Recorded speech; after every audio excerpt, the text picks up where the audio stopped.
Welcome to the Borlaug Summit on Wheat for Food Security. I am so glad that you are here with us today. I am sorry that I'm not able to be with you because I will be in Washington, D.C. at the unveiling of my father's statue that will be held at the rotunda of the U.S. Capitol. I know that this summit will be a wonderful experience for all of you, and I wish you well. Thank you. Some of my favorite memories of living in Mexico have to do with the wonderful friendship that the families of the Rockefeller Foundation, the early people that went down to Mexico to start the programs down there. There were about 6 or 8 families that came down in the 40s, and we became family. We weren't able to come back to the United States for Christmas and Thanksgiving or any of the vacations. And so that was our family. And to this day, we still keep up with many of the people that were involved with the early starting of these programs in Mexico. That's one of my fondest memories, but I had many fond memories of Mexico. As a child, being able to be raised in a bicultural, multicultural setting. I went to the American school in Mexico, but we learned everything in Spanish half the day and everything in English the other half of the day, so it made us totally bilingual, bicultural. And that has always been an important fact in our family, to be multicultural. Also, just cultural things like the posadas in Mexico, and probably one of the most important things, which has always been a part of me, is the wonderful culture of the Mexican people. The Mexican people are warm and friendly and very hospitable, and I always feel very at home when I come to Mexico, and I miss not being in Mexico. My earliest memory of my dad's working environment, I believe, came when my mother used to pack a lunch on Sunday mornings, and my brother and my mother and my father and I would all go out to Chapingo and watch my dad work while we played, and we would watch my dad put little sacks on top of wheat stems, and we always wondered what he was doing, but we were too busy doing our own thing to really understand what he was doing.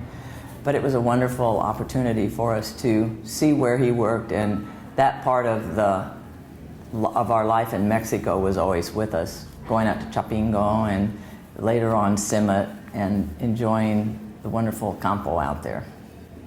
I really didn't have a sense of the importance of what my father was doing until he won the Nobel Peace Prize.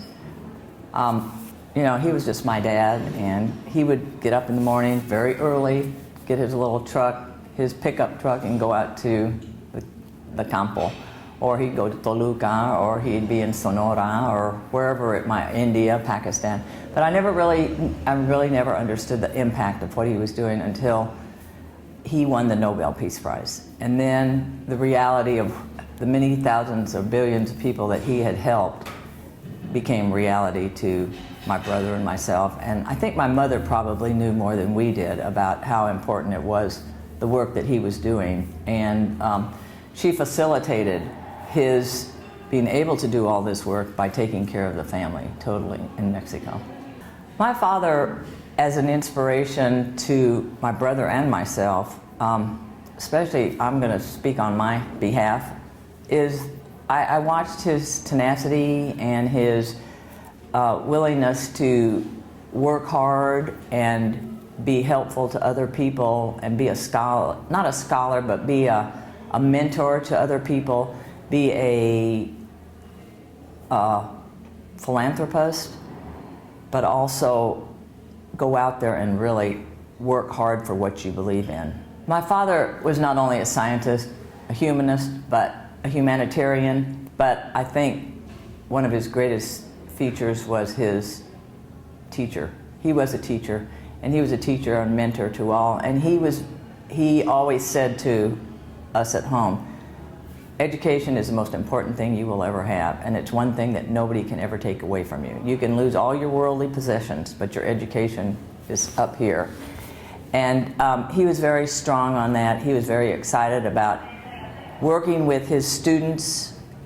He trained thousands of students from throughout the world, and his education, his teaching was very dear to him, and the education of women was very important to him, and he would be very excited to see what is happening now with the WIT Award and women being able to continue their education in science and plant pathology and helping feed the world. He fought for a lot of things, and had he not fought for what he believed, none of this green revolution probably would have happened, because he had to fight hard to get the seeds from Mexico into India and Pakistan.